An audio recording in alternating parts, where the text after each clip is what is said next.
Cruzando as Conversas. Oferecimento Galeazzi Sul. Há 40 anos a evolução dos metais. Associação dos Oficiais da Brigada Militar. Defendendo quem protege você. O Badesul valoriza você. Valoriza o Rio Grande. Conte sempre com o Badesul. E Porto Color. Boa noite, eu sou o Guilherme Macalossi e começa aqui na RDC TV mais uma edição do Cruzando as Conversas, o seu programa de análises e debates noturno. Hoje com uma entrevista especial, nós vamos falar com o Felipe Salto, que é o diretor executivo do Instituto Fiscal Independente. O Cruzando as Conversas é um oferecimento da Associação dos Oficiais da Brigada Militar e do Corpo de Bombeiros, defendendo quem protege você. De Galeazzi Sul, há 40 anos, a evolução dos metais. Porto Color, soluções gráficas. A Porto Color atende também na sua casa, através do WhatsApp. Tenha os serviços da Porto Color à sua disposição pelas ferramentas digitais. E também Badesul. O Badesul valoriza o Rio Grande, está ao lado dos gaúchos em todos os momentos. Badesul valoriza você. O Badesul valoriza o Rio Grande do Sul. Conte sempre com o Badesul. O Cruzando as Conversas pode ser assistido em todo o Rio Grande do Sul através dos canais 24 e 524 da NET e pelas redes sociais em qualquer lugar. Nós estamos no Twitter, no Facebook, no Instagram e no YouTube. Não deixe de mandar a sua mensagem. A sua participação é muito importante. Outra ferramenta para você acompanhar o nosso programa é o podcast. Acompanhem as atualizações do Cruzando as Conversas através do Spotify, do Google Podcasts e de demais agregadores. Também pelo site rdctv.com.br/Cruzando as Conversas. Você pode acessar lá também na aba dos podcasts, clicar, baixar e fazer o download no seu smartphone para ouvir o Cruzando as Conversas. Tão logo a edição ao vivo termina aqui, você já tem a disponibilidade de tê-lo no seu celular para ouvi-lo offline. É a RDC TV, a emissora que tem o digital no seu DNA. Melanie, nosso convidado de hoje, o resumo da biografia dele. Felipe Salto é um economista formado pela Escola de Economia de São Paulo, da Fundação Getúlio Vargas. Tem mestrado em Administração Pública e Governo, também pela mesma instituição, onde ministrou aulas de macroeconomia e economia brasileira nos cursos de pós-graduação executiva entre os anos de 2012 a 2014. Foi assessor econômico dos senadores José Serra e José Ânimo nos anos de 2015 e 2016. Em 29 de novembro de 2016, foi aprovado pelo Senado Federal para ser o primeiro diretor executivo da Instituição Fiscal Independente. Felipe Salto é o entrevistado do Cruzando as Conversas de hoje. E eu aqui dou as boas-vindas ao nosso entrevistado. Felipe, bem-vindo ao Cruzando as Conversas. Boa noite. Prazer recebê-lo. Boa noite, você. Obrigado pelo convite. Boa noite a todos que estão nos acompanhando também. Muito bem. E eu gostaria de mandar o meu abraço e agradecer ao nosso amigo em comum, né, Felipe, o Márcio Coimbra, que fez a interlocução para que essa entrevista fosse viabilizada. O Márcio Coimbra é o diretor executivo de outro organismo importante associado ao Senado, que é o Interleges, o qual eu tive a honra de participar ao longo da outra semana passada, da primeira edição de um conjunto de análises do cenário político brasileiro. Então, meu abraço para o Márcio, que está convidado aqui para o Cruzando as Conversas. Em breve ele vai participar e quando nós tivermos a data, eu informo. Junto comigo aqui na bancada para entrevistar o Felipe Salto, eu tenho o prazer de receber dois queridos amigos, o meu colega de RDC TV, Silvio Lopes, que é jornalista, economista e escritor. Silvio, bem-vindo. Boa noite. Macalossi, muito obrigado pelo convite para entrevistar o Felipe, o grande Felipe. Eu respeito muito o teu trabalho, Felipe. E também está aqui junto com a outra representante da área econômica. E nós vamos falar, naturalmente, né, Macalossi, sobre a questão da saúde fiscal do Estado. E a saúde fiscal do Estado diz muito respeito à saúde de cada um de nós. Muito bem. Quem também está aqui comigo é a Júlia Tavares, que é presidente do Instituto de Estudos Empresariais, uma das principais think tanks aqui do Rio Grande do Sul. Júlia, bem-vinda. Boa noite. Boa noite. Boa noite a todos. Obrigada, Macalossi, pelo convite. Silvio e Felipe, é uma honra estar com vocês aqui hoje para discutir, né, sobre teto de gastos, reforma administrativa, todos os problemas fiscais que a gente tem no nosso país. Aliás, já antecipar que amanhã o IFE lança, né, Felipe, o novo relatório do acompanhamento fiscal, né? Dá para antecipar alguma coisa do que vem por aí nesse relatório que sai na segunda-feira? Pois é, o relatório de acompanhamento fiscal, ele costuma trazer a avaliação dos principais dados macroeconômicos e fiscais, então atividade econômica, setorial, dados de dívida pública, déficit. E nesse estamos fazendo avaliar também o projeto de lei orçamentária anual, no tocante às projeções que o governo apresentou nos últimos dias para o déficit público e também para o teto de gastos, né, que hoje é a principal fiscal em vigência no país. Felipe, tu colocaste no teu Twitter, hoje mais cedo, a situação do teto e dos gatilhos, que tem sido muito debatido, né? E tu disse basicamente o seguinte: romper o teto na execução ou caminhar para o shutdown seria muito ruim para a confiança. É a primeira vez que eu vejo alguém mencionar a palavra shutdown quando se trata de contas públicas brasileiras. Nós já vimos shutdown, a ameaça de shutdown na economia americana. Aqui no Brasil eu nunca tinha ouvido falar de shutdown. Tu achas que isso tem risco sério de acontecer? Tua análise. Olha, o que acontece é que a gente criou uma regra em novembro de 2016, aliás, no segundo semestre de 2016, que foi uma regra correta, controlar a evolução da despesa pública, que vinha crescendo, se a gente tomar o período de 2004 a 2011, a uma média de 8% ao ano, junto com as receitas que também cresciam nessa média acima da inflação.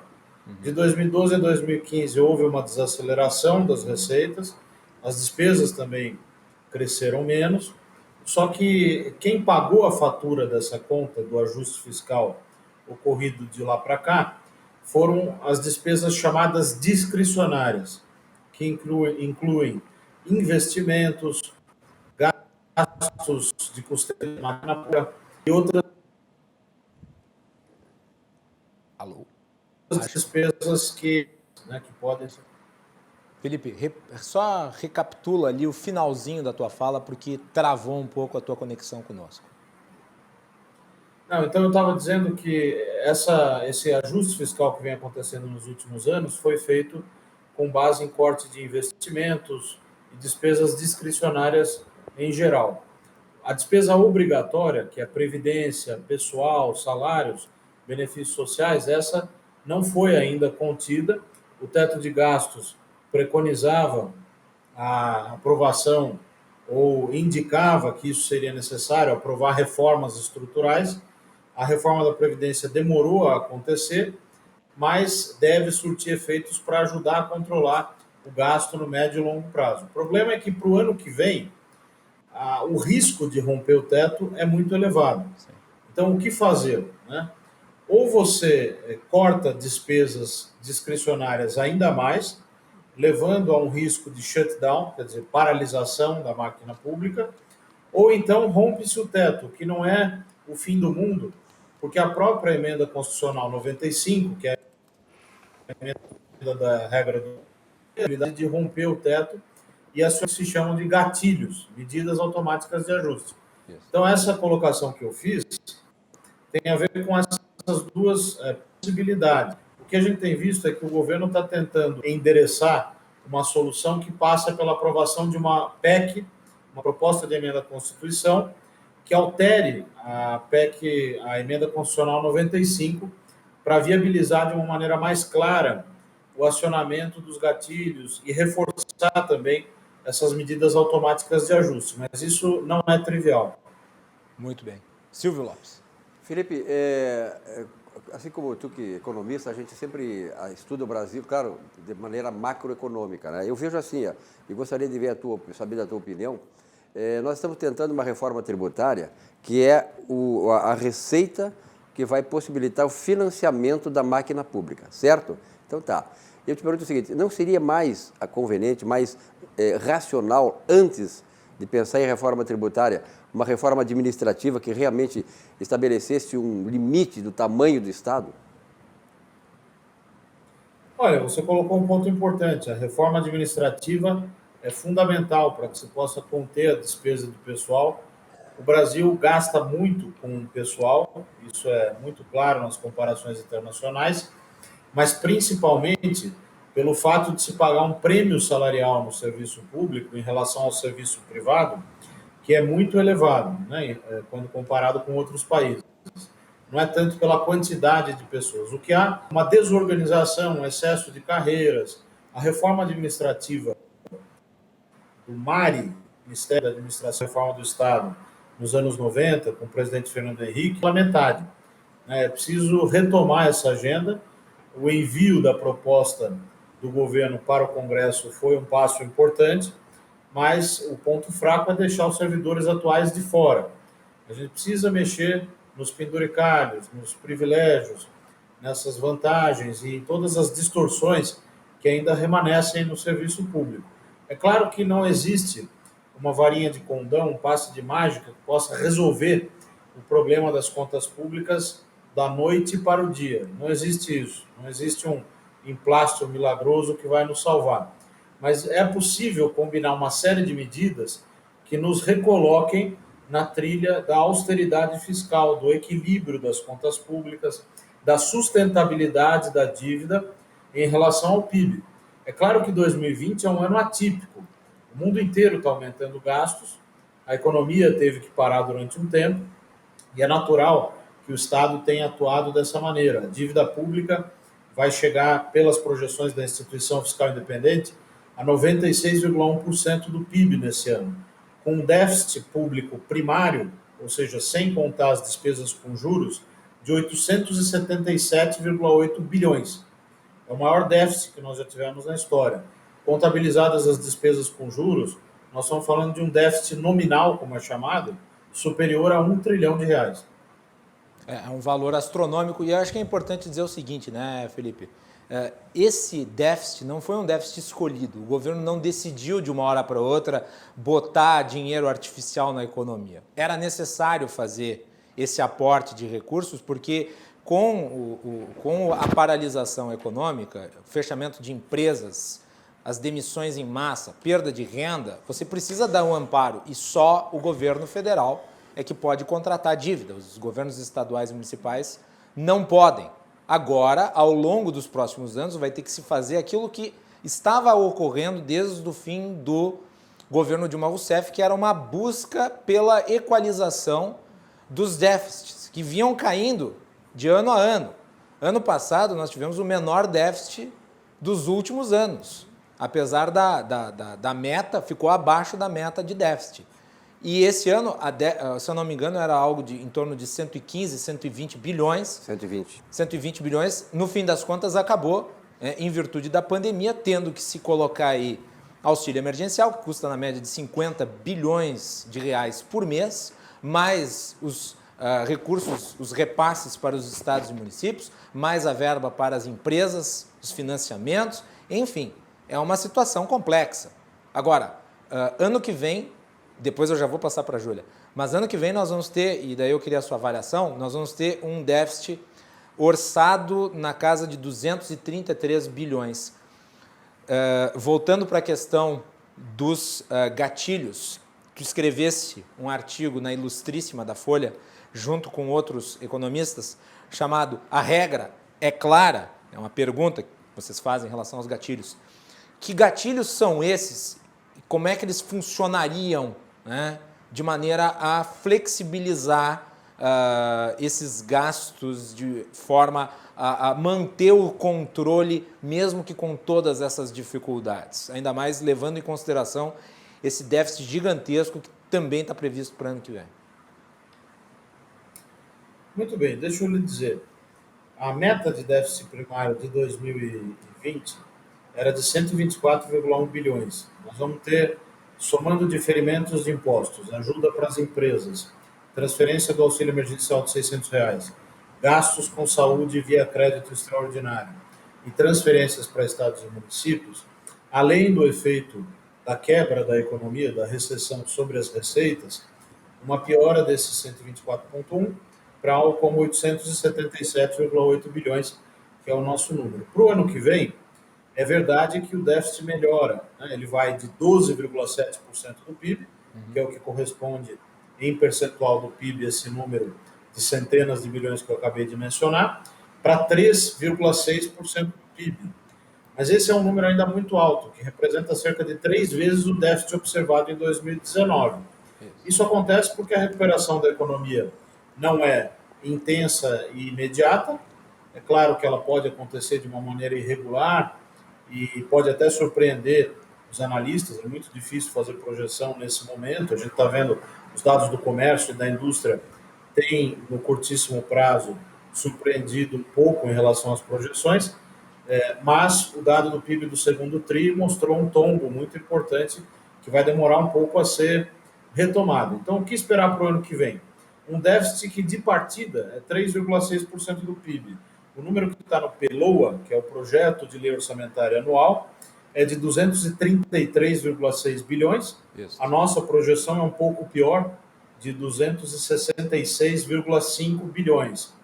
A diferença básica é que o governo tem um número de discricionárias mais baixo, a IFE tem um número maior para despesa previdenciária, mas o governo também tem uma despesa maior para gastos com pessoal. Então, quando a gente soma essas diferenças, a maior ou a menor, em relação ao cenário da IFE e ao cenário do governo, isso é uma coisa que vai estar no nosso relatório de segunda-feira, o que a gente observa é que as discrepâncias têm a ver basicamente com um pouco mais de otimismo presente no PELOA, na proposta do governo, portanto, no cenário fiscal do governo.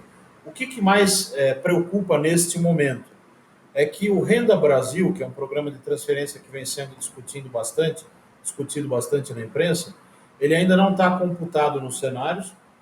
A possibilidade da derrubada do veto, da desoneração da folha, que representa cerca de 10 a 15 bilhões a mais de gastos, também não está contabilizado, e isso tudo pode levar a um quadro de rompimento do teto, que pode ser bem conduzido ou mal conduzido. O ideal é que o rompimento, se ocorrer, e o risco, a nosso ver, é alto, seja conduzido de uma maneira a que os gatilhos garantam o controle da confiança, das expectativas. A economia funciona assim, com expectativas, com sinalizações, e o governo tem um papel crucial nisso, sobretudo em meio à crise, né, que nós estamos vivendo, que não é apenas uma crise fiscal e econômica, mas é, antes de tudo, uma crise sanitária que está longe ainda de ser totalmente debelada. A importância dos gatilhos, como você perguntou, e nós discutimos no artigo para a Folha de São Paulo, na Ilustríssima, domingo passado, né, é que esses gatilhos podem ajudar a construir uma ponte entre um cenário em que você tinha a expectativa de cumprir integralmente o teto e um cenário em que você vai precisar trabalhar com um redesenho, um repensar dessas regras fiscais, mas que não pode ser um cavalo de pau, né? Precisa ser uma coisa coordenada. Essa é uma palavra-chave. Muito bem. Júlia Tavares. Muito obrigada. Felipe, eu volto para o ponto que o Silvio abordou da reforma administrativa. A gente tem, né, um aumento do gasto com servidores de 120% nos últimos 10 anos. E, ao mesmo tempo, a gente teve ontem a fala do ministro Paulo Guedes falando que há uma distorção entre os salários de início de carreira e os salários do final da carreira, dando a entender que os salários de final de carreira são baixos. Queria entender como é que tu vê essa fala dele. Como é que tu entende que a reforma administrativa corrige tais falhas? E como é que tu acha que é o ambiente político para a votação dessa reforma? Olha, o ministro acertou e errou ao mesmo tempo, porque, de fato, há uma discrepância entre os salários iniciais e finais que é muito pequena. Por exemplo, o sujeito entra no serviço público em certas carreiras com um salário inicial muito alto.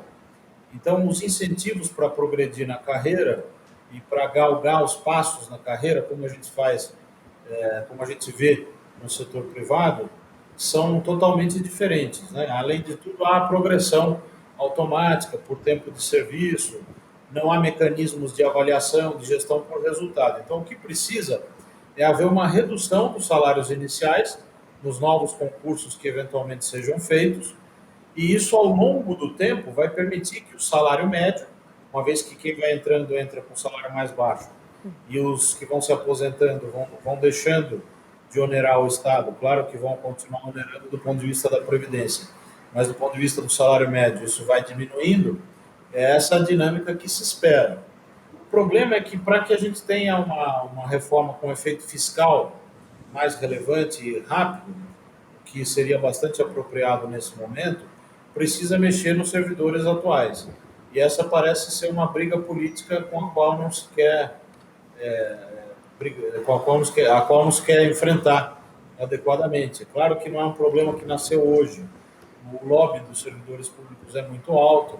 É preciso reconhecer que todo o país desenvolvido tem que ter uma burocracia estatal, uma elite burocrática bem formada e bem paga. Você vai a Washington, você vê os organismos, os institutos, as autarquias que formam o governo, recheadas de pessoas bem formadas e que trabalham bastante e que são importantes para o desenvolvimento das políticas públicas e para o funcionamento do Estado como um todo. A mesma coisa em Brasília. Ocorre que, no caso do Brasil, a gente tem distorções, sobretudo em alguns poderes como o judiciário, que precisam ser combatidas. Não dá para perpetuar isso, principalmente num contexto de escassez, de restrição orçamentária muito dura. Felipe, colocasse uma coisa que é crucial nisso aí, nessa questão da reforma administrativa, a reforma tributária e o desenvolvimento do país, que é essa questão, né, essa casta de funcionários, que também defendo, eu acho que o funcionário público, aliás, quando começou a ser construída Brasília, eu estava começando na minha carreira de economista, jornalista, e Brasília ofereceu salários elevados exatamente para atrair, né, uma intelectualidade, funcionários qualificados, enfim, isso é importante para o Estado. Mas tu achas que isso vai passar, digamos, nós vamos conseguir equilibrar as finanças públicas olhando para esse lado também da questão dos privilégios, sem haver uma reforma ou uma nova Constituição? Porque a Constituição atual, ela está cheia de entraves que impedem qualquer mexida que seja pelos encadeamentos institucionais atuais. Olha, nós temos conversado muito com a Ana Carla Abrão Costa, que foi secretária da Fazenda de Goiás, conselheira do governo do Estado de São Paulo, e também teve uma atuação importante junto à Prefeitura de São Paulo, e que conhece como ninguém as questões da reforma administrativa. Ela e o jurista Carlos Ari Sundfeld têm uma proposta que perpassa questões infraconstitucionais. Então, eles defendem arduamente que não precisa de uma grande revolução, de uma PEC que mexa em grandes questões, para você poder ter efeitos fiscais relevantes. Aliás, mesmo efeitos sobre a razão. Esse foi um apontamento feito em relação ao projeto de reforma administrativa apresentado, que talvez ele não precisasse ser uma PEC, que poderia vir na forma de projetos de lei infraconstitucional, o que talvez facilitasse a aprovação. Não sei em que nível isso poderia ser feito, mas eu li algumas análises nesse sentido, já que tu mencionaste. Pois é. Então, como o Carlos Ari e a Ana Carla defendem, é possível caminhar por uma reforma que abranja projetos de lei ordinária, projetos de lei complementar, mesma coisa no âmbito dos estados e municípios. Claro que a PEC pode ser útil, é um primeiro passo que deve ser reconhecido, mas é necessário que isso avance, né? No ano passado, o governo apresentou 3 PECs, a proposta de emenda à Constituição dos fundos públicos, a outra da emergência fiscal e a outra do Pacto Federativo. As 3 ficaram, de certa forma, paradas, né? E agora que se está retomando a PEC do Pacto Federativo para resolver o problema dos gatilhos do teto, como a gente comentava. Então, está faltando uma maior coordenação, uma maior atuação política para que as coisas possam avançar com a celeridade que o país necessita e que a gravidade da situação recomenda. Lembre, por exemplo, que no governo Fernando Henrique, um presidente que tinha menos de 13% de popularidade no início dos anos 2000, conseguiu aprovar uma coisa que até hoje é um marco, né, para as finanças públicas, que é a Lei de Responsabilidade Fiscal. Isso aconteceu não foi à toa, porque o projeto era muito bom, muito bem desenhado, Zé Roberto Afonso estava por trás e outras pessoas competentíssimas, né? Não é uma coisa que sai da cartola da noite para o dia, e tinha articulação política. Então, pessoalmente, o que eu vejo é que faltam essas duas coisas. Aliás, tu mencionaste a lei de responsabilidade fiscal, eu vou mencionar o próprio teto de gastos, né? E o presidente Temer tinha uma popularidade ainda menor que a do Fernando Henrique, conseguiu aprovar e é uma medida importante. O teto ele tem uma particularidade que é não ser palpável, né? Você aprova um teto, as pessoas não veem exatamente quem vai pagar a conta. A gente está vendo agora, né? Quando a água está subindo a partir de um certo nível, começa a atingir o nariz das pessoas, então a gente vê as áreas que vão começar a ter risco de perder dinheiro, o que está acontecendo no orçamento previsto para o ano que vem. Nesse porque expõe a restrição orçamentária. Mas lá na época da aprovação, da votação, não se tinha essa clareza. Agora, sim, você tem razão, é mérito do governo da época ter aprovado uma mudança constitucional dessa envergadura. Só que como ela é draconiana demais e é corrigida apenas pela inflação, e também a inflação ficou muito mais baixa do que todo mundo previa lá em 2016, o teto está mais baixo, né? Está mais próximo da nossa cabeça do que se esperava para essa altura do campeonato. Tinha gente que estava torcendo para que a inflação ficasse no nível do Collor, para que o teto ficasse um pouco mais alto. Mais flexível. Mais flexível. Pois é, essas são as loucuras que a gente vê aí em certos setores, né, da sociedade. Aliás, essa discussão de inflação a partir do aumento do preço do arroz está mostrando que muita gente no debate, na opinião pública, ainda não aprendeu o básico de economia, né? É verdade. É impressionante. Inclusive o pessoal do Ministério da Justiça. Sim. Júlia. Felipe, a minha pergunta é a questão da reforma, volto à reforma administrativa, é a questão da independência dos poderes, né? A reforma administrativa não mexe no poder judiciário, que é um grande gargalo e um grande agente de tomador de dinheiro do contribuinte. Como é que tu vê essa questão da reforma, sem interferir no judiciário, que hoje leva muito dinheiro do orçamento público? O judiciário mais caro do mundo é o brasileiro. Sim. Com super salários, né? Então, aquela fala do ministro é bem nesse sentido, né? A gente tem os servidores de início de carreira com salários altos e os servidores de fim de carreira não tem essa diferença tão grande. Pois é, o que a gente vê é que os membros do Poder Judiciário, etc., foram deixados de fora. O Congresso pode corrigir isso, né? É ruim que tenha nascido dessa forma a proposta, eu acho que é ruim. Mas o que eu tenho falado para jornalista e feito essa análise é que você poderia ter dado um passo enorme, deu um passo pequeno, mas pelo menos foi na direção correta.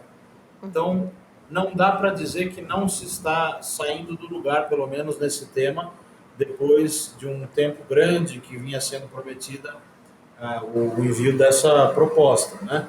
É claro que, como a Ana Carla tem dito, né, e ela tem conhecimento profundo sobre questão do RH do Estado, como ela diz, dos recursos humanos do Estado, é tímida a proposta, né? Não abranger os servidores atuais é muito ruim. A gente vê que há salários que vão acumulando penduricalhos, vantagens, indenizações e que acabam gerando remunerações que são totalmente incompatíveis com a realidade, com a pobreza que ainda a gente enfrenta no Brasil, né? Aliás, o ministro Paulo Guedes disse que o valor estimado, não sei se o IFE chegou a fazer uma projeção, mas o valor de economia estimado com a reforma, nos termos em que foi apresentada, seria de 300 bilhões ao longo de uma década. Mas se for calcular isso dividido por 10 anos, vai dar 30 bilhões ao ano, o que não dá nem meia parcela do auxílio emergencial. Portanto, é uma economia tímida, né? E daí eu acho que entra essa pergunta que a Júlia fez, que é incluir outros setores do funcionalismo, e eu acho que o Rodrigo Maia, se eu não estou enganado, chegou a mencionar isso ou ontem ou hoje. E até os servidores da Ativa, né, Macalossi? Os servidores da Ativa. Felipe, não sei, isso que eu falei está correto? Eu acho que ele mencionou, né? De eventualmente incluir aí... Olha, o que o ministro disse é que o efeito vai ser de 300 bilhões em 10 anos. Isso. Mas não há nenhuma memória de cálculo, não há nenhum detalhamento da conta, então fica impossível escrutinar. O que nós estamos fazendo na IFE é reunindo informações. Hoje de manhã tivemos uma reunião com a própria Ana Carla para discutir o que tem de base de dados. A gente já fez alguns ofícios para solicitar informações, mas a forma como a PEC está apresentada, sem as leis que a regulamentam, vai exigir assumir algumas hipóteses, né, para questões de carreiras, de salários iniciais, de certas nuances, né, dessa questão da reforma, da estimativa, para a gente ter vários cenários. Não dá para cravar um número como foi feito, eu acho que o ministro deve ter lá o seu embasamento, mas seria muito importante que o Ministério divulgasse, né, a memória de cálculo e também os microdados, como os economistas dizem, que são os dados individualizados, ainda que desidentificados, né? Ninguém quer ir atrás de nenhum servidor, é apenas ter a base de dados para fazer as contas, para que qualquer um na academia, nas universidades, na instituição fiscal independente, né, que é o caso da IFE, no IPEA, em qualquer lugar que tenha gente querendo fazer estudos, possa replicar essa conta. Fica muito difícil avaliar esse número de 300 bilhões assim, sem que se tenha uma nota técnica, pelo menos, explicando como é que se chega nessa cifra que foi anunciada. Eu quero lembrar que no caso da reforma da Previdência, isso também foi feito, né, o anúncio de números grandiosos e tal, mas ali o papel da IFE foi muito importante. O jornal Valor Econômico, por exemplo, lá pelos idos de 25 de março de 2019, para quem está nos ouvindo aí pode procurar, fez um editorial registrando que a instituição fiscal independente tinha sido a primeira instituição a divulgar estimativas para os efeitos da reforma. Isso levou o governo também, de certa forma, eu acredito, a publicar os seus próprios números. A gente sempre comparava, chegamos a publicar mais de 14 estudos sobre a reforma da Previdência, havia atualizações quase que semanais sobre essas contas, e em cada etapa, né, da tramitação. O mesmo seria muito profícuo se acontecesse no caso da reforma administrativa, mas eu não sou tão otimista não, para confessar a vocês. Gostaria só de fazer um questionamento. Felipe, Silvio. por que tu entende que o governo foi tão conservador na reforma? É o medo da judicialização da pauta, ou tu acha que é a questão da política ser arte do possível? Olha, eu tenho uma frase interessante que a política é a arte de ampliar os limites conhecidos do possível, né? Que é uma variação dessa que você... Essa é uma ótima expressão, eu nunca tinha ouvido falar. Pois é, e eu acho que isso é que a gente precisa buscar enquanto sociedade, não é só o governo, mas o Congresso também. As lideranças do Congresso têm tido um papel muito importante, né? E também outras instituições, academia, vocês, a imprensa, né? Articulistas, os jornalistas. Então, para quê? Para que a gente tenha um norte. O país está sem rumo e precisa ter um planejamento mais claro de onde a gente quer chegar, quanto a gente quer crescer, em quanto tempo, como reduzir desigualdades. Tudo isso requer ter um plano, né? Na literatura de orçamento vem sendo muito discutido uma coisa que em inglês se convencionou chamar de spending review, que são as revisões periódicas do gasto público. Isso é muito importante, porque nós temos um orçamento que é quase no piloto automático, né? 96% do orçamento tem a ver com despesas obrigatórias ou que tem algum grau de rigidez. Ou seja, de um orçamento de 1.525 bilhões, você pode mexer em 90 a 100 bilhões, é muito pouco. E dentro desses 90 a 100 bilhões, você tem despesas que são essenciais para o funcionamento da máquina pública. Então, a margem fiscal é ainda menor. Isso significa que, sem rever os grandes programas e os gastos obrigatórios e também as renúncias tributárias, nós não vamos conseguir fazer grandes coisas. Basta ver agora esse objetivo, que eu acho meritório, de se criar um programa no pós-crise de transferência de renda, né? Mais modesto que os 600, obviamente, e que não vai ser para tanta gente como o benefício dos 600 para vulneráveis, mas que, a meu ver, pode ter uma importância grande.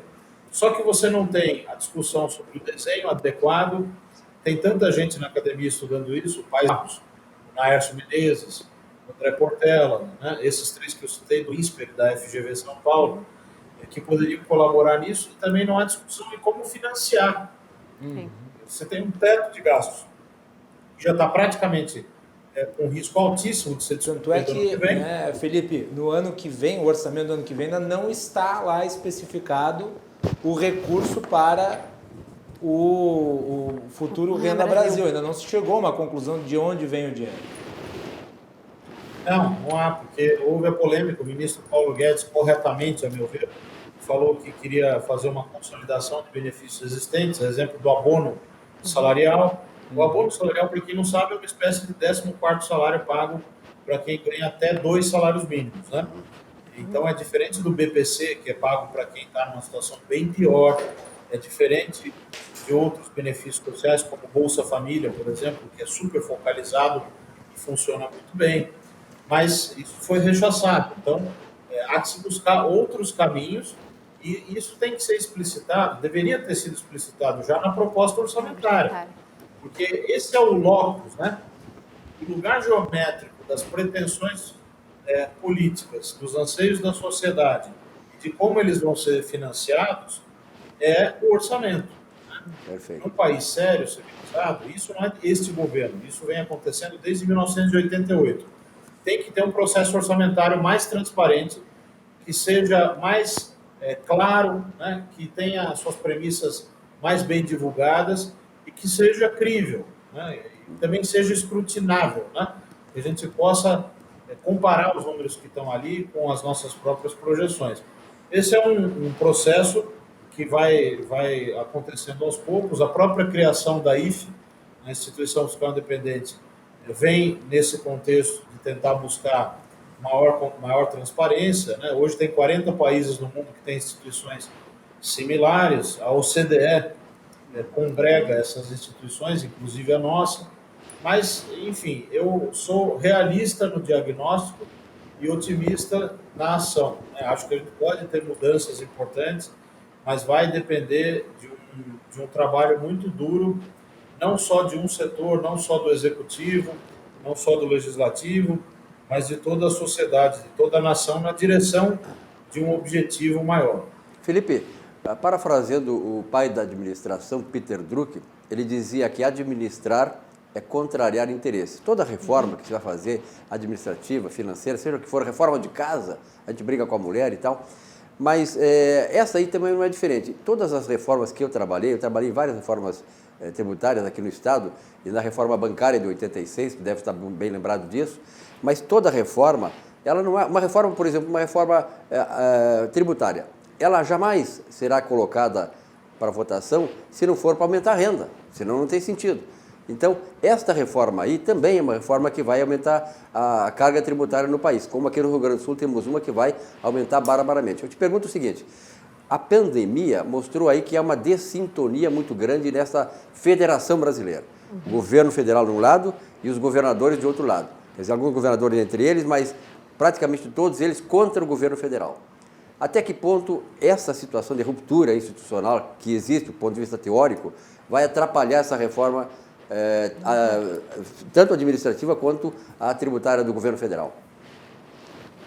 Olha, já que você tocou na tributária, eu acho que a reforma tributária ela esteve próximo de ser aprovada em momentos recentes, né, em que a gente tinha uma situação fiscal mais equilibrada, ainda não tinha começado a gerar déficits um atrás do outro a cada ano, déficits públicos, e agora ela volta à tona, mas por uma outra razão, né? Há uma necessidade de se ampliar receitas, os estados e municípios estão desesperados, tanto é que vira e mexe vem com pedidos de renegociação de dívida, agora no âmbito da crise conquistaram, né, essa possibilidade de não pagar o serviço da dívida, que é a parcela mais o juro daquela dívida lá de trás, né, para quem está nos ouvindo e não se lembra, mas dívida que a União contraiu, né, assumiu.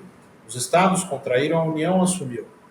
E até hoje os estados pagam juros e parcelas dessas dívidas, e todo o pacto federativo, as negociações que acontecem entre o governo central e os governos subnacionais, elas acontecem em cima disso, né? O que vai acontecer é que os estados e municípios têm menos instrumentos para lidar com a crise. Eles não podem emitir dívida, quem pode emitir é a União. E depois de passar dessa tempestade, o quadro fiscal dos prefeitos, dos governadores, vai estar muito pior do que no pré-crise. Se a gente pegar novembro de 2019 e novembro deste ano, ou o final do primeiro trimestre do ano que vem, a gente vai ver uma situação bem pior. Como é que a reforma tributária poderia ajudar? Ela poderia ajudar no sentido de ampliar as possibilidades de crescimento econômico e, portanto, de receitas a médio e longo prazo. O problema é que, para fazer isso, você precisa acabar com um imposto que é o principal nó tributário do país, que é o ICMS. Ou seja, você tem que fundir o ICMS com o ISS municipal, com o IPI, que é da União, com o PIS e a COFINS. Você vai juntar 5 impostos para ter uma coisa só, um imposto sobre o valor adicionado, um sistema de crédito financeiro e não só físico, facilitando para as empresas, e isso pode gerar alguma chance de um crescimento econômico maior. Não é garantido. A vantagem da reforma tributária é essa. Assim como a reforma administrativa, não é milagre, né? Não se faz nada do dia para a noite, mas é uma parte dessas mudanças estruturais, como a gente diz, que poderiam ajudar a elevar a produtividade, a reduzir o risco do país e aumentar as nossas possibilidades de crescimento econômico. Vamos fazer um break. Na volta temos mais perguntas na segunda parte dessa entrevista com o Felipe Salto, que é um dos grandes especialistas em contas públicas do país. Aliás, eu vou pedir para a produção colocar no ar, na tela, a imagem do livro que o Felipe publicou, que é Contas Públicas no Brasil. Melanie, consegue colocar para nós aí? Contas Públicas no Brasil. Eu devo dizer, Felipe, que eu já adquiri o livro, mas ainda não chegou, mas assim que chegar eu trago ele aqui para o programa para falar um pouquinho dele também. Depois, no fim da entrevista, tu dá um toque sobre o que tu aborda aí dentro das contas públicas brasileiras. Nós voltamos na sequência aqui também com o Silvio Lopes e a Júlia Tavares.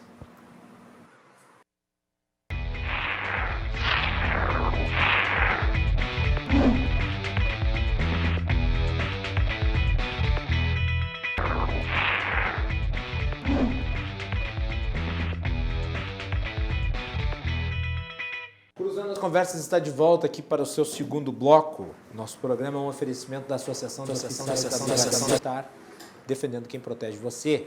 De Galeazzi Sul, há 40 anos, a evolução dos metais. Porto Color Soluções Gráficas. A Porto Color, atendendo através do WhatsApp, tem os serviços da Porto Color na sua casa. E também Badesul Desenvolvimento. O Badesul valoriza você, valoriza o Rio Grande do Sul. Conte sempre com o Badesul. Hoje nós estamos fazendo uma entrevista com o Felipe Salto, do IFE. E nesse segundo bloco vou começar, Felipe, perguntando aí, já que estamos falando de reformas, sobre o modo como o governo apresentou as reformas. E eu acho que isso é um ponto muito importante na análise em relação à aprovação do texto, tanto da tributária quanto da administrativa. A reforma tributária veio em parcelas. A primeira já foi apresentada com a proposta de unificação do PIS/PASEP com a elevação da alíquota. Basicamente é isso, né? Eu vou começar perguntando, não foi um erro, já que não se tem ciência do que será apresentado adiante e ficou no campo da especulação a criação de um novo imposto, que seria uma nova CPMF ou algo parecido com ela, uma tributação sobre transações eletrônicas que ninguém sabe ao certo o que é, como seria, qual seria a alíquota. E por que eu faço essa pergunta? Porque o governo apresentou a primeira parte prometendo entregar a segunda, não entregou ainda a segunda. O texto da primeira parte foi recebido com um certo ar de decepção e com muitas críticas, ainda mais se comparando a PEC 45, que está tramitando no Congresso, e me parece ser um projeto com um nível de aceitação muito maior, que unifica mais tributos. Parcelar a reforma tributária e ignorar ou escolher apresentar um outro projeto, ao invés de adotar a PEC 45, lapidá-la e fazê-la o projeto do governo, não seria mais fácil? Olha, nessa matéria tributária, eu acho que nada é fácil, né? O Everardo Maciel, que foi secretário da Receita Federal, entende muito, portanto, desse assunto, é uma autoridade, ele sempre diz que você precisa ter claro qual que é o seu objetivo com a reforma tributária. Você pode ter um objetivo de aumentar a arrecadação, pode ter um objetivo de simplificar o sistema, por exemplo, ou pode ter um objetivo de aumentar a partilha de recursos, ou coisa que o valha, né? No âmbito das questões federativas. Nesse contexto em que a gente está, de baixo crescimento, a receita vai demorar a recuperar, não vai ser uma coisa instantânea, essa dimensão de arrecadar mais está presente. A dimensão da simplificação já estava presente desde há muito tempo, né? Desde 2012, pelo menos, quando se tentou fazer a unificação das alíquotas interestaduais do ICMS, que são, na verdade, o DNA da chamada guerra fiscal entre os estados, entre as unidades da federação, ela se soma, então, a essa dimensão. Então, você tem a dimensão de aumentar a arrecadação, o governo federal quer isso, os estados querem isso, os municípios querem isso, né? Por trás das propostas tem esse anseio de todo mundo de querer aumentar a arrecadação. De outro lado, tem um objetivo maior, que podemos dizer assim que seria o objetivo de toda a coletividade, que é você ter um sistema mais simples, mais justo, que reduza o risco para investimentos, melhore o ambiente de negócio, né? Então, você tem essas duas coisas que, em algum momento, elas geram conflitos, né? E elas vão na contramão do que se costuma dizer aí no senso comum, que é a necessidade de reduzir a carga tributária. Esqueçam, isso não vai acontecer, não tem a menor chance de acontecer uma redução de carga tributária com a despesa galopando como vem galopando nos últimos anos, né, nos últimos governos.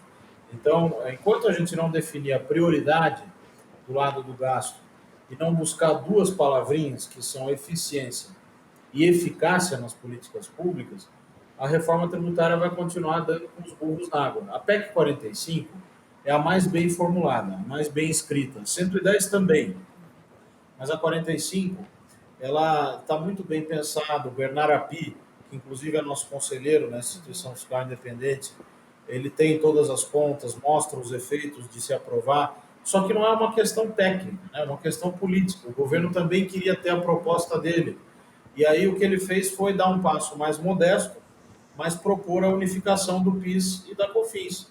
É uma coisa correta de se fazer, mas não tem grandes efeitos. Quer dizer, você vai gastar muita bala do ponto de vista político para eventualmente aprovar esse projeto de lei, no lugar de batalhar mais por uma coisa mais ambiciosa, e não vai mudar muito os principais problemas, né, que se concentram, como eu disse no outro bloco, principalmente no ICMS, que é um imposto estadual que tem 27 legislações diferentes, tem normas em centenas, milhares de normas sendo editadas em todos os estados, todos os dias, que gera, como diz o ex-deputado Luiz Carlos Rauli, esse verdadeiro manicômio tributário que a gente tem hoje no Brasil. Júlia. Felipe, o governo começou o ano antes do coronavírus, da pandemia, defendendo pacto federativo, privatizações, reforma tributária e reforma administrativa. Hoje, tendo passado 7 meses da pandemia, a gente já tendo extrapolado todos os gastos fiscais, quais dessas reformas tu julga mais importante? Quais são as com maior viabilidade de acontecer a curto e médio prazo? Pois é, essa é uma excelente pergunta, porque, na verdade, a gente tem agora que apagar um incêndio. Né? O incêndio da pandemia, do ponto de vista fiscal e orçamentário, ele está sendo apagado ou foi apagado com dotações gigantescas colocadas no orçamento para a saúde, para ajudar as empresas, crédito via BNDES, transferência para estados e municípios, auxílio emergencial, né, que custa bastante caro, mas está sendo liberado. Agora, o segundo incêndio é o após-crise. Depois dessa tempestade da Covid-19, a gente precisa evitar que se tenha uma nova tempestade, mas de caráter fiscal e econômico. Isso começa por sinalizar o que vai acontecer no ano que vem com o teto de gastos. A gente precisa ter clareza de quais vão ser as prioridades orçamentárias do ano que vem, sinalizar para o mercado e para a sociedade, para o resto do mundo, que o governo vai ser capaz, e o Congresso também, de restabelecer o equilíbrio das contas públicas, e a partir disso a gente começa a conversar. Agora, da agenda estrutural, o que continua sendo prioritário, a meu ver, são as reformas que mexam no gasto obrigatório. Daí, o meu apreço pela reforma administrativa. A gente precisa de uma reforma do Estado maior, maiúscula, né, que realmente afete a trajetória da despesa. A gente precisa também repensar a lógica de alguns programas de desoneração tributária que são feitos há anos, há décadas, e que não são avaliados, né? A gente gasta 4% do PIB, então eu estou falando de um PIB de 7 trilhões, nós estamos falando de 280 a 300 bilhões de reais por ano, com uma série de desonerações, regimes especiais, incentivos tributários.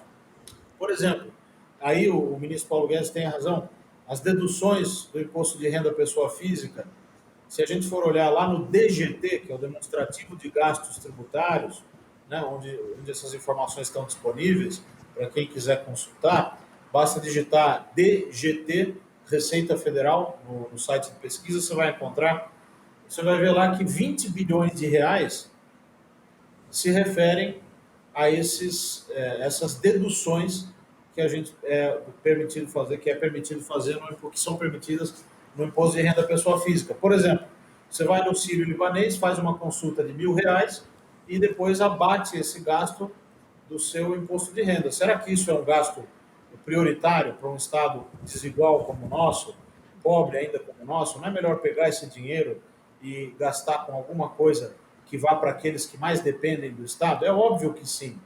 Então, a gente precisa começar a avaliar as políticas públicas e ser mais incisivo nessa questão do ajuste fiscal. Não dá para ficar no campo genérico, né? Tem que ter um plano de ação, tem que cortar gastos, né? Essa é uma prioridade. Certo. O ajuste fiscal sem a justiça fiscal é irracional, na verdade é essa. Mas eu te perguntaria o seguinte, nós estamos passando, graças a Deus, essa pandemia, Felipe, e o pós-pandemia eu acho que é que interessa também. Ou seja, nós vemos ao longo do tempo com uma taxa de investimentos sobre o PIB declinante. Nós tivemos lá já 28% sobre o PIB e tal, decrescemos. Hoje, eu não tenho o último dado aqui, mas deve estar em 14%, 15%. A situação como está no Brasil, a perspectiva com a reforma administrativa, a previdenciária já aconteceu, a trabalhista também, e agora a tributária, ela pode nos abrir um leque assim, de atração de investimento para que nós possamos recuperar o terreno perdido, já que o índice de ociosidade da capacidade instalada, que está grande hoje, por si só não vai suprir essa deficiência de capital? Silvio, você colocou um ponto central. Você tem que ter o ajuste fiscal combinado com justiça distributiva. Concordo totalmente, né? Principalmente na nossa realidade. O crescimento econômico é uma variável fundamental para isso, né? Como diz o ex-ministro Antônio Delfim Neto, você só tem duas formas de ter crescimento econômico. Ou é aumentando as suas exportações líquidas, quer dizer, exportações menos importações, ou é aumentando os investimentos. E nós não estamos fazendo absolutamente nada nessas duas agendas para que, a médio prazo, se possa ter um horizonte mais límpido, né, nessa questão de aumentar as taxas de crescimento e, consequentemente, melhorar o bem-estar das famílias, das empresas, da comunidade em geral. Né? Dá para fazer o quê? Né? Dá para você acelerar os acordos comerciais, buscar parcerias que insiram as nossas empresas e os nossos setores onde a gente tem maior vantagem comparativa nas cadeias globais de valor. Essa questão da política externa voltada para o comércio exterior, ela precisa voltar a ser parte fundamental da agenda econômica do país, da agenda política. Isso ajudaria a tornar as empresas mais competitivas, inclusive. Aliás, há males que vêm para bem, né? Você tem aí uma taxa de câmbio hoje, em média, mais depreciada do que tinha há algum tempo atrás. Isso é ruim porque encarece produtos importados, a gente sabe bem, componentes, inclusive, que a indústria importa, mas é bom por outro lado, porque num eventual processo de recuperação, no eventual e provável, né, em algum momento ele vai acontecer, em maior ou menor grau, essa taxa de câmbio mais depreciada vai facilitar que as empresas se coloquem, que as empresas coloquem os seus produtos lá fora de uma maneira mais competitiva. A gente tem que aproveitar esse período em que os juros estão muito baixos, historicamente baixos, e o câmbio desvalorizado, para conseguir avançar nas reformas estruturais. Então, isso, é claro que são paliativos, mas são fenômenos e fatores que podem ajudar. Enquanto isso, fazer o quê? Avançar nas reformas que a gente já mencionou, administrativa, tributária, avançar na questão de acordos comerciais e uma política externa voltada para ampliar fortemente as exportações e a questão fiscal. A questão fiscal está no cerne de tudo. Se você não tem contas públicas organizadas, você vai rapidamente para o vinagre. A gente já viveu isso em períodos passados e não há nenhum país na história econômica mundial que tenha tido sucesso, ou seja, tenha passado de país pobre para país rico, sem fazer esse esforço necessário de controle das despesas e de equilíbrio, né, das contas públicas. Bom, nós temos tempo para mais uma pergunta de cada um, então eu vou começar pela Júlia. Vamos lá. Pela última pergunta. Felipe, onde é que vai sair o dinheiro do Renda Brasil? A gente sabe que o Bolsonaro quer um incentivo, enfim, um benefício para chamar de seu. Então, onde é que o governo vai conseguir construir para conseguir sobrar dinheiro, já que hoje falta dinheiro? Como ele vai fazer sobrar dinheiro para criar esse benefício e como tu entende que esse benefício vai ser feito? Vai ser uma espécie de renda mínima universal? Aliás, antes do Felipe responder, acho que é importante colocar a problemática em que está inserido o futuro Renda Brasil, né? Tem a questão da rejeição à ideia de um tributo como a CPMF, tem a questão do custo, obviamente, e este mal-estar do presidente em relação ao ministro da Economia, que propôs, né, ações vistas como absolutamente impopulares, no caso, fim do abono salarial, fim do farmácia popular, fim das deduções que foram mencionadas pelo Felipe. Ou seja, se quer o Renda Brasil, se precisa do Renda Brasil, ao mesmo tempo, as ferramentas para se construir o Renda Brasil me parecem muito limitadas. Então, só trazendo a problemática para mostrar o tamanho do pepino aí do governo. Mais uma contextualização, né? O ministro Paulo Guedes prometeu não aumentar imposto, não aumentar a carga tributária. Então, ainda tem esse ponto. Vai lá, Felipe. Essa é a pergunta, talvez, principal, né, nesse momento, porque é uma despesa grande que está sendo prometida. Os jornais estão discutindo isso todo dia. O governo discute isso, o Congresso discute isso, mas ninguém diz como é que vai pagar a conta. Né? Então, tem uma frase famosa em economia que todo mundo conhece, que não existe almoço grátis. Sempre alguém paga a conta. E como é que você pode pagar a conta? Eu aprendi em economia, na graduação, e o nosso livro, de certa forma, trata disso, né? O livro Contas Públicas no Brasil, que o Guilherme mencionou, só existem 3 formas de financiar as ações do Estado. Ou você emite moeda, e aí o custo é inflação, ou você emite títulos da dívida pública e paga juros, esse é o custo, porque ninguém empresta dinheiro para ninguém sem cobrar juros, né? A não ser que seja família ou amigo, né? E olhe lá. Às vezes acontece o contrário, a família e os amigos cobram juros até maior, né? Exatamente. E a terceira forma, que é a tributação, que também tem custo, que é o chamado peso morto, ou perda de eficiência. As empresas produzem menos, reduz-se o excedente do consumidor. Então, nenhuma das formas sai de graça, né? Como é que faz para financiar? Se eu não quero namorar com a inflação, eu tenho 2 opções, na verdade, ou é dívida ou é carga tributária. Como a carga tributária já é muito elevada e a economia está em recessão, não faz o menor sentido você pensar em aumento de tributação em termos gerais, eu estou dizendo, né, para financiar essa despesa nova. A não ser que você fizesse uma reforma, que pegasse o andar de cima, que aumentasse as faixas de tributação do imposto de renda, que discutisse tributação de herança, lucros, dividendos, mas isso, a meu ver, está longe de acontecer.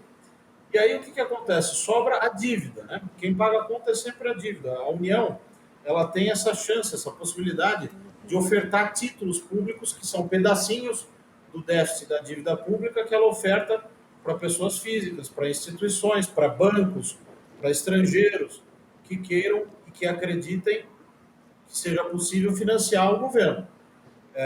Numa conjuntura equilibrada, em que as expectativas estejam ancoradas, e que exista confiança na capacidade do Estado de gerar crescimento e de controlar as suas contas, os juros exigidos para financiar essa dívida são baixos. Numa conjuntura em que as coisas estão piorando, esses juros podem ser muito altos. Nesse momento, o Tesouro Nacional ele enfrenta uma situação interessante, né? No curto prazo, os títulos de curto prazo têm juros baixos, porque a Selic nunca esteve tão baixa. Agora, para títulos com prazo mais longo, as taxas exigidas pelo mercado são maiores, né? A gente não virou o Japão por causa dessa crise. A gente tem juro real baixo hoje, próximo de países desenvolvidos, por razões ruins, porque a economia não está crescendo, não tem pressão de demanda, houve uma murcha generalizada dos setores de produção, do consumo, do investimento, e ainda a crise da Covid em cima de tudo isso. Então, como pagar o novo programa, né, que pode custar 50, 60 bilhões? No meu artigo para o Estadão, o mais recente, chama A Ameaça do Populismo Fiscal. Eu mostrei ali, hipoteticamente, como você poderia pagar um programa desse tipo, né, do Renda Brasil, com uma série de medidas. Por exemplo, cortando 9 bilhões do abono salarial, reduzindo jornada de servidor em 25%, cortando subsídios creditícios, que vão sabe-se Deus para quem, cortando outras despesas que poderiam compor esse ajuste global, incluindo a revisão do chamado gasto indireto. Só que cada uma dessas medidas tem custo político, não tem efeito imediato e já precisaria estar sendo tomada há alguns meses, né? Então, isso é que preocupa. Qual vai ser a solução para o ano que vem? Provavelmente, o que vai acontecer é um rompimento do teto de gastos e a gente vai acabar financiando essa nova despesa com aumento de dívida pública e rediscutindo a regra do teto. O que eu espero é que isso seja conduzido de uma maneira coerente, de uma maneira transparente também, para que a gente não sinalize coisas erradas para o mercado, prejudicando a sustentabilidade da dívida pública, que tem que ser o objetivo maior da política fiscal, da política macroeconômica. Silvio. Felipe, o que me atrai no programa de governo do Bolsonaro exatamente é que o redirecionamento que nós estamos vendo na questão do capitalismo de Estado que vimos trazendo até agora para um capitalismo mais liberal, um liberalismo econômico pela primeira vez que eu imagino como economista o Brasil poderá estar enfrentando, está sendo liberalizando aquelas amarras do chamado socialismo que temos aqui no Brasil. Eu te pergunto o seguinte, dentro dessa trilha do governo e considerando essas realidades por aí, essas recentes reformas e tal, o que atrapalha mais a ação do governo na busca desse objetivo maior? O Congresso Nacional ou o Supremo Tribunal Federal? Ou o próprio governo? Olha, eu acredito nas nossas instituições democráticas e acho que não há salvação fora do Estado democrático de direito. Como disse o Winston Churchill, a democracia é o pior de todos os sistemas de governo, exceto todos os outros. Então, isso significa o quê? Que é um second best ou third best, não é o melhor que a gente pode ter, mas é o possível, né? Então, é preciso que se tenha uma atividade política, né? Um exercício da política na democracia. Daí a importância de uma reforma que a gente não comentou, mas que vale comentar agora, talvez seja a mãe das reformas, que é a reforma política, né? A gente precisa ter mais racionalidade nas instituições políticas, precisa ter menos partidos, precisa ter partidos mais bem organizados, lideranças mais bem preparadas, e essas coisas não são forjadas da noite para o dia, né? Esse é um ponto importante. Eu acho que o Supremo Tribunal Federal ele atua de uma maneira, muitas vezes, do ponto de vista fiscal, que acaba sendo expansionista, né, mas pela própria falta de clareza dos comandos constitucionais. A Constituição de 88 ela foi uma espécie de resposta ao período de exceção da ditadura. Então, colocou-se tudo ali, basicamente. Para que se tenha ideia, o SUS é um sistema de saúde que não é para quem não pode pagar. Ele é integral e universal. Nós aqui temos o mesmo direito de acessar o sistema, mesmo não precisando, do que pessoas que tenham 1/10 da nossa renda. Será que isso não custa muito caro? Claro que custa. E a gente tem enfrentado, de 88 para cá, as consequências dessa Constituição, que foi positiva, a Constituição Cidadã, colocou muitos direitos, mas não se discutiram as fontes de financiamento de maneira adequada. As políticas públicas, de certa forma, não param de pé. Então, isso vai ter que ser corrigido ao longo do tempo. Eu acho que nós estamos avançando, sim. Houve melhoria nas últimas décadas. Eu acho que a gente está melhor hoje do que estava nos anos 70 e 80, mas claro que o curtíssimo prazo nos deixa muito preocupados e às vezes turva um pouco a nossa visão a respeito do que a gente vai ser daqui 5 ou 10 anos.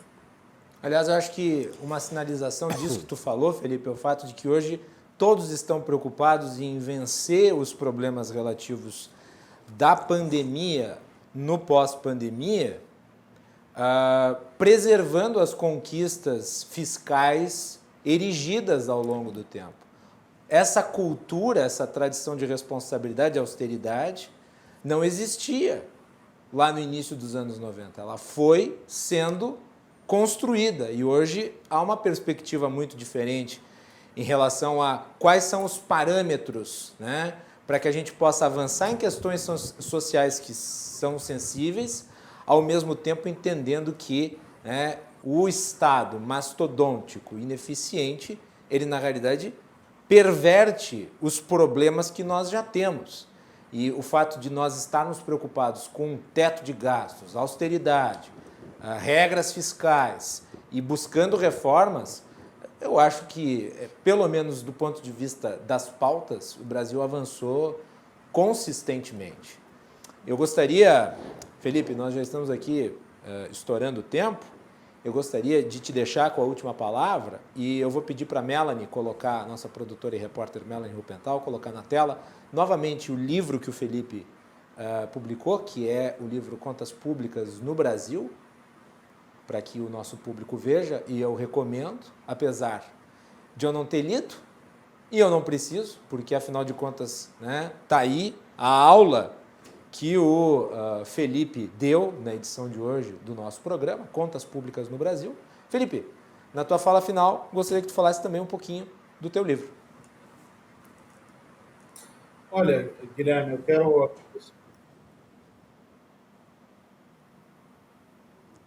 Tá ouvindo direitinho? Alô? Felipe caiu? Oi?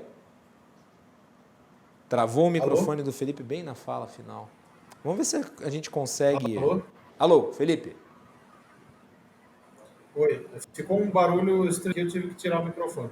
Bom, então, repetindo, gostaria que tu falasse agora, na tua manifestação final, também um pouco desse livro aí que tu publicaste. E te agradecer a participação aqui no nosso programa. Quero apenas cumprimentar você, Guilherme, a Júlia e ao Silvio. Excelentes perguntas, né? Muito bem preparado o programa, parabéns a vocês pela organização. O nosso livro ele tem 4 partes, tem a abordagem geral do tema, onde a gente fala do papel do Estado e dos objetivos, né, do Estado, o papel das instituições, um pouco disso discutindo agora no final. Na segunda, terceira e quarta partes, a gente discute o lado das ações do Estado, ou seja, das políticas públicas, saúde, educação, gastos sociais, previdência, o financiamento do Estado, então aquela coisa de tributo, são as 2 principais formas, e na última parte, os tópicos especiais, que a gente discute um pouco o planejamento orçamentário, o papel das instituições fiscais independentes e também a avaliação de políticas públicas. Esse é um livro que é no modelo de coletânea, né, tanto eu como o Josué Pellegrini, que também organiza o livro, nós reunimos aí um time muito bom de especialistas. O Maílson da Nóbrega faz o prefácio do livro, e há um recado que ele deixa ali, que eu acho que é muito importante e que pode servir para nós encerrarmos aqui também, que é o seguinte: não basta você aprovar leis, regras, normas, emendas à Constituição que ajudem a criar um arcabouço institucional para as finanças públicas, se não houver a prática, né? E a responsabilidade fiscal, o espírito da responsabilidade fiscal, precisa ainda ser introjetado nas nossas elites e na sociedade como um todo. Esse é o desafio central para que a gente possa sanear as contas do Estado, ter maior justiça social com crescimento econômico. Muito bem. Felipe Salto, muito obrigado pela participação aqui no Cruzando as Conversas. Parabéns aí pelo trabalho junto ao IFE. Eu acompanho e nós aqui no programa sempre utilizamos os estudos publicados pelo IFE para analisar o cenário. Então eu lhe agradeço novamente a participação essa noite de sexta aqui, abrindo espaço na sua agenda para falar aqui para o Rio Grande do Sul no nosso programa. Muito bom, eu que agradeço. Obrigado a todos. Aí então, Felipe Salto, que é do IFE, falando aqui no nosso programa sobre a situação econômica do país, teto de gastos, reforma tributária, reforma administrativa. E eu gostaria de agradecer também a participação nesta sexta-feira dos dois convidados entrevistadores que estão aqui comigo no estúdio. Silvio, obrigado. Eu que agradeço. Eu acho que fui um bom aluno, né, bem atencioso, que sempre tem uma aula aqui quando vem no teu programa. Muito bem. E a Júlia. Júlia, muito obrigado por ter vindo também. E atividades do IE. Muito obrigada, Macalossi. É sempre uma honra estar aqui. O IE está sempre à disposição para a gente ocupar esse local, que é muito importante para nós, para a gente debater assuntos tão importantes para o nosso país. Obrigada. E as atividades do IE? Vai voltar agora? Olha, a gente espera, a gente está, né, desde o início da gestão de forma online. Espero que a gente consiga voltar agora em outubro de forma presencial. Estamos aguardando os próximos capítulos da pandemia. Então tá bem. Conforme as coisas forem avançando, a gente divulga aqui no nosso programa. Que já estejamos no último capítulo também, né? Espero que sim, com maiores liberações. Muito bem. Nós vamos fazer um intervalo e na sequência temos João Carlos Silva, direto de Brasília. Vamos falar sobre essa polêmica aí envolvendo o STF e o Bolsonaro. Fiquem ligados, já voltamos.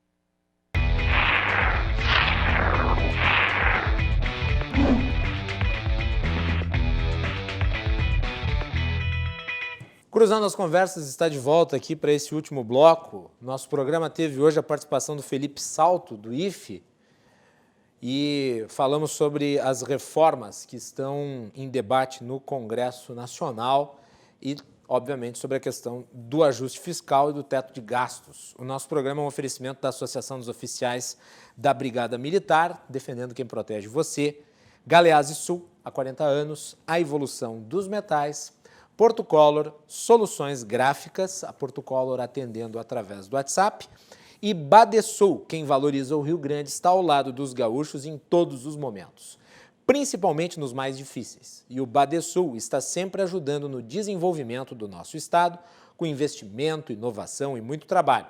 Com esse propósito, o Badesul contribui para o crescimento do Rio Grande do Sul e, junto com você, luta para superar todos os desafios. É pensando nisso e no desenvolvimento que o Badesul oferece oportunidades de financiamento para produtores rurais, municípios e empresas dos mais diversos tamanhos e setores. A gente valoriza você, valoriza o nosso estado. Badesul, governo do Rio Grande do Sul, novas façanhas. De Brasília, neste último bloco, nós temos sempre a participação de João Carlos Silva. João, bem-vindo, boa noite. Boa noite, tudo bem, Macalossi, espectadores? Tudo tranquilo. Vamos falar de STF, João. Ontem foi dia de posse no STF, Luiz Fux assume o comando da corte. Hoje, dia de crise, Celso de Mello determina que Jair Bolsonaro precisa ir depor, né, no caso da investigação sobre a Polícia Federal. Claro que, numa situação dessas, os ânimos se exaltam. Qual que foi o clima aí em Brasília hoje? O clima pesadíssimo com a decisão do ministro Celso de Mello, né? a área militar, a área política ligada ao presidente Bolsonaro, o próprio presidente, os ministros, achando que o Celso de Mello está completamente fora da casinha, né? Já tinha feito aquela de pegar o telefone do presidente da República. Agora essa de ele ir pessoalmente dar o depoimento, com uma situação constrangedora.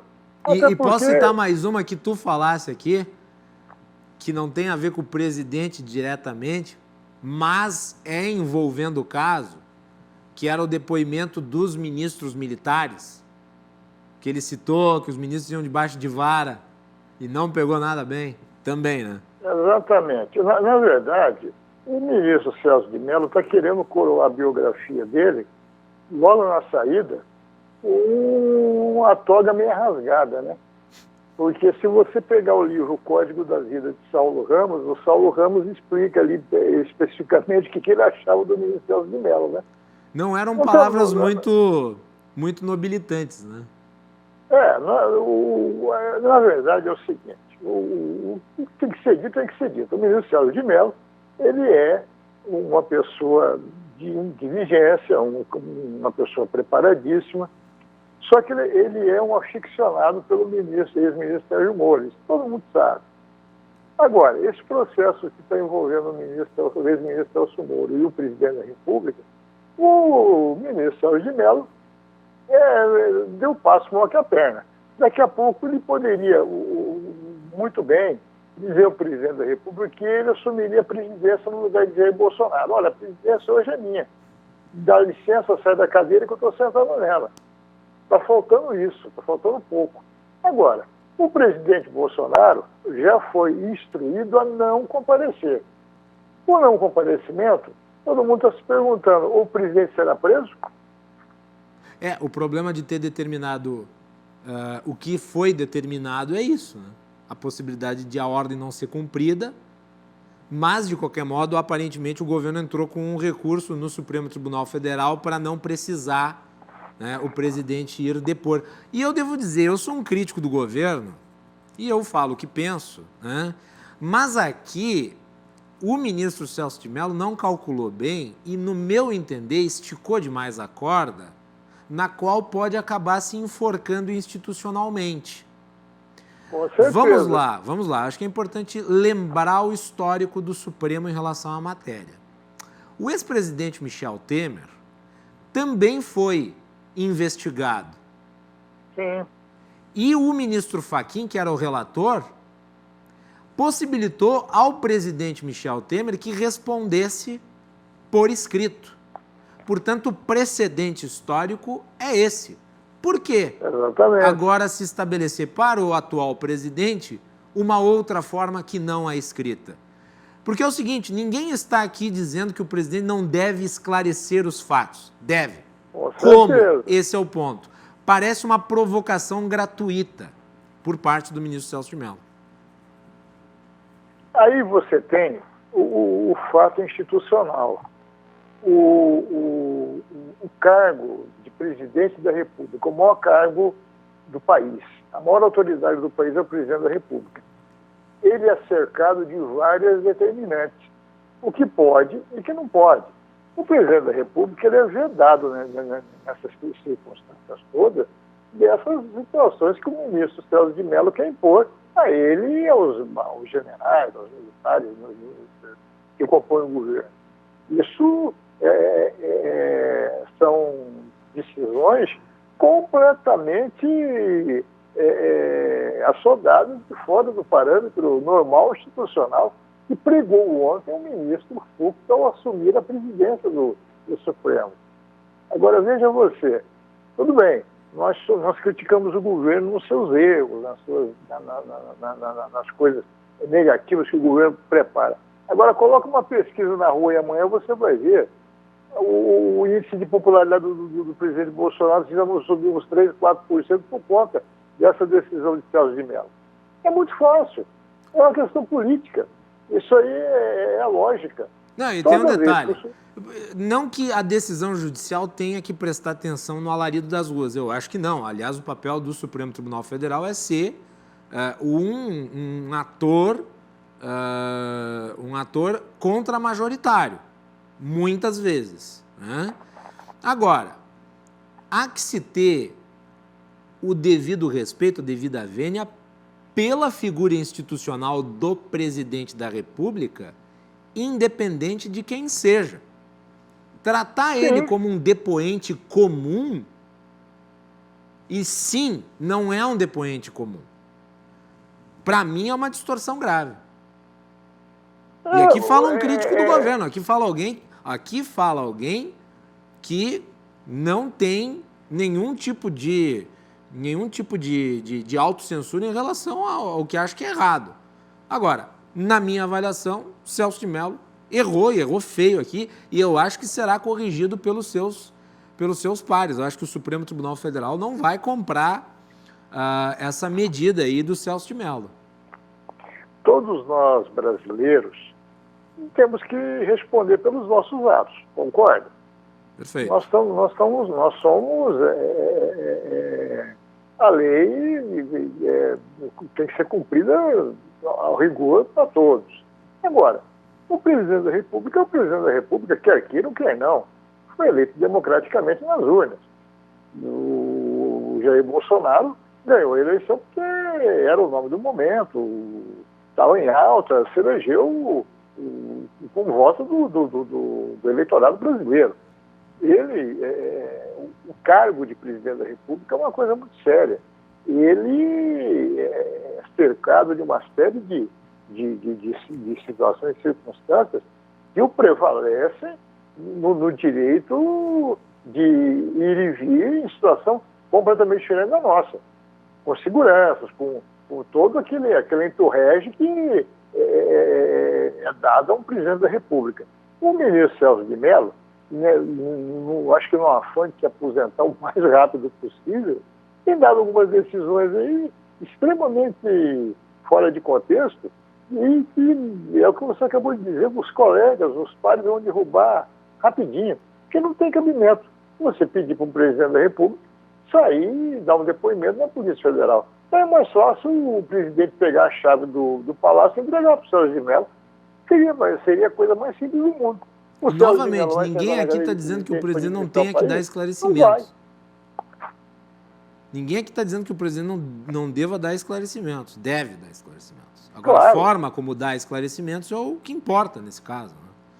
E eu não sei se é uma avaliação que tu faz. Não sei se é uma avaliação que tu faz, João. Mas vamos lá. O Celso de Mello, ele é um ministro que tem um posicionamento pró-Lava Jato. Acho que aqui ele assumiu um grau de dúvida em relação ao presidente, balizado no que o Sérgio Moro denunciou. E uma decisão recente do Celso de Mello foi em benefício do Deltan Dallagnol. Né? Então, ele é considerado um ministro lavajatista. Tu achas que isso influencia essa decisão dele? Não, eu acabei de dizer, ele é pró-Moro. Isso. O ministro Celso de Mello tem a sua admiração pelo ex-ministro Sérgio Moro e agiu nessa situação, talvez para causar um impacto na sua decisão, dizendo que quem determina as circunstâncias jurídicas do país é o Supremo, mas não dessa maneira. Quando teve a questão dos militares, que os generais coercitivamente tinham que dar os seus depoimentos, esqueceu ele do Código Militar, que existe o Supremo Tribunal Militar, o STM, está aí, funciona há séculos. O ministro Celso de Mello ignorou. Mandou também recolher o telefone do presidente da República. Parece coisa de criança. E agora manda o presidente da República comparecer à Polícia Federal, a sede da Polícia Federal, para prestar um depoimento. Era muito mais fácil ele dar uma decisão e o presidente da República fizesse isso por escrito.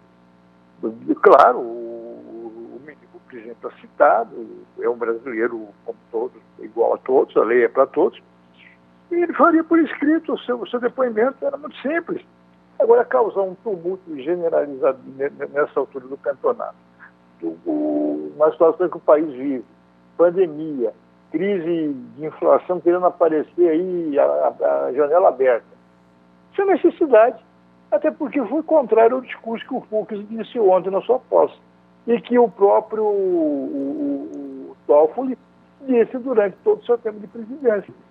Aí depois o Gilmar Mendes dá suas opiniões,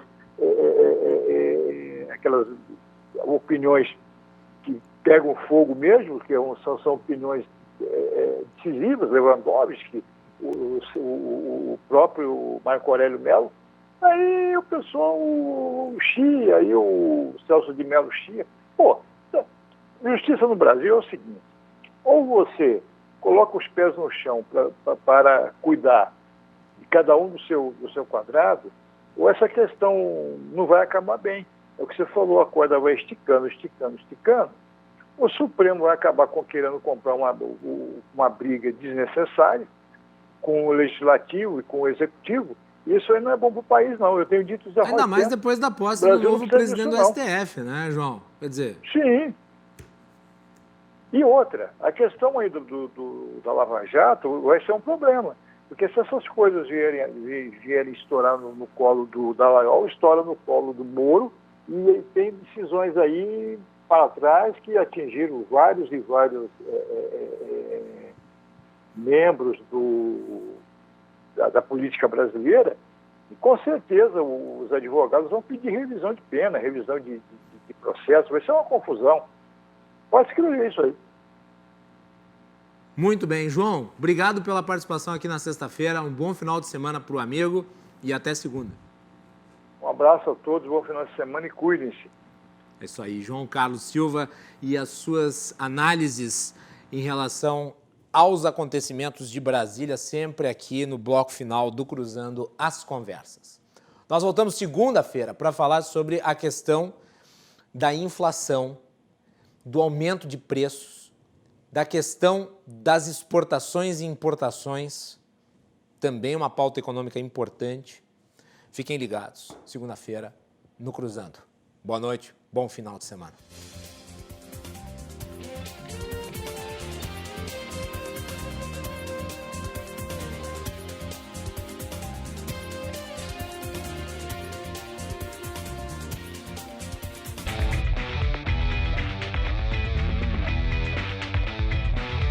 Cruzando as Conversas. Oferecimento Galeazzi Sul. Há 40 anos a evolução dos metais. Associação dos Oficiais da Brigada Militar. Defendendo quem protege você. O Badesul valoriza você. Valoriza o Rio Grande.